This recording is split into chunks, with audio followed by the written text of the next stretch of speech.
وعلیکم السلام ورحمۃ اللہ وبرکاتہ۔ لکھتے ہیں جی شیخ محترم کیسے ہیں آپ؟ ماشاءاللہ۔ سوال کہتے ہیں جی ایک شخص وضو کرتا ہے اور وہ وضو کے اعضاء تین بار نہیں دھوتا، یعنی ہاتھ ایک ہی بار دھوئے، کلی 2 بار کرے، ناک میں پانی 3 بار ڈالے اور منہ ایک بار ہی دھوئے، تو کیا اس طرح وضو ہو جاتا ہے یا ہر عضو کو ایک ہی مقدار میں دھونا لازمی ہے؟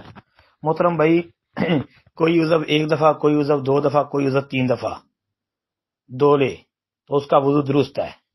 ہاں، یاد رکھیں ایک بات یہ کہ 3 سے زیادہ دفعہ دھونا جائز نہیں ہے، کیونکہ جس نے 3 سے زیادہ دفعہ دھویا کسی اعضاء کو فقط تعدی و ظلم، جی اس نے ظلم و زیادتی کی۔ تو کم از کم ایک دفعہ، یہ ساری حدیثیں آپ کو جامع ترمذی سے انشاءاللہ مل جائیں گی کہ کسی اعضاء کو 1 دفعہ، کسی کو 2 دفعہ، کسی کو 3 دفعہ، یہ درست ہے انشاءاللہ، اس میں کوئی حرج والی بات نہیں ہے۔ اور اس سے کم از کم یہ بات ثابت ہوتی ہے روز روشن کی طرح کہ وضو کے اندر ہر اعضاء کو 1 دفعہ دھونا یہ لازمی اور ضروری ہے۔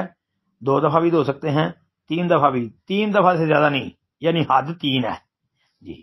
اور پھر یہ یاد رکھیں کہ اگر 1 دفعہ دھونے سے ہی جو ہے وہ صحیح طریقے سے دھو لی ہے، یعنی جگہ خشک نہیں رہنی چاہیے، ہاں تو ٹھیک ہے، کافی ہے، اس میں کوئی تنگی والی، کوئی پریشانی والی بات نہیں ہے محترم بھائی۔ السلام علیکم ورحمۃ اللہ وبرکاتہ۔ ترمذی سے وضو کا عنوان نکالے نا تو انشاءاللہ حدیثیں مل جائیں گی۔